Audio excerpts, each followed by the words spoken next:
everyone, thank you for joining me. Sorry about the state of my cutting board. In fact, it's not my cutting board, it used to be my mum's.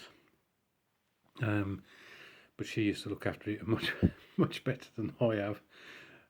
Bless her.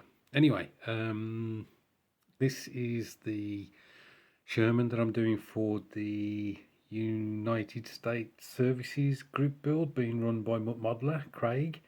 And you may recall that I did a intro video where I was building the Heller Sherman tank 1/72 scale. This is the D-Day version, so it will have the deep wading, I don't know what you call them, exhaust outlets or whatever on the back. I've been investigating this this kit. Apparently it's one of the better 1/72 kits, and I have to say, with all the detail that they provide, it really is a nice build as well. I think the suggestion is that this is comparable with the Dragon 1/72 Sherman. This is actually an M4A2. Again, I only found that out from looking on the internet. The only difference, well, obviously there's going to be quite a few differences between the Dragon and the Heller kit, but the Heller kit doesn't come with link and length tracks, it comes with rubber band tracks. But one of the advantages of the Heller kit is that all the tools are separate, so like the axe and the shovel and so on are all separate and have to be added to the deck, which is pretty cool. Whereas a lot of manufacturers tend to mold them on. As I say, building this has been an absolute joy. I've been quite fortunate actually. The T-35 was a joy to put together. The Italeri Panzerwagen was also a nice kit, and this one is proving to be a nice kit too. So this is the upper hull. What have I added to this? So this section here is all one piece. The ball machine gun is a separate piece. There's two like deflector plates that are also separate. This is another separate piece here. I don't know what that is, to be honest. I don't know whether it's the horn. On the back, this was a separate piece, and there was also another piece down here as well. So quite a few pieces added to this. Also the additional armour that's on the side of the tank. There are three separate pieces. So that's that. So here we've got the bathtub type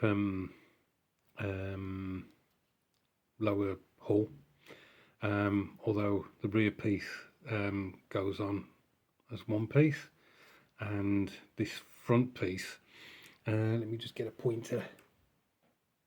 So this front piece, you've got the initial plate here, then you've got these two I think they're reinforcing sections, and then these two parts here are also separate parts as well. So there's at least 5 parts there. On the rear, you've got the return roller. I think it's called idler wheel. Sorry, the idler wheel, that was separate. These two parts for the axle for the idler wheel were separate. These two parts for the exhaust, I think, were separate. And then you've got the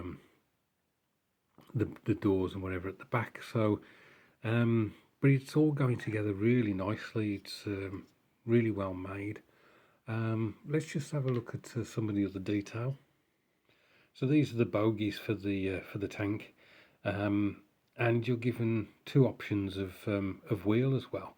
I think these may be 6-spoke. They actually provide the 5-spoke wheels if you want to put those on instead, which is pretty cool. There are also additional fronts to the tank. There are also other interchangeable parts. It's as I say, it's a nice surprise. I didn't realise that the Heller kit was so good, you know. Nice moulding as well, nice and crisp, lovely detail. I'm really enjoying putting it together. So that's basically it for this one. I'm steadily building it in between doing the T-35 and the Imperial Knight. and also the balsa wood plane.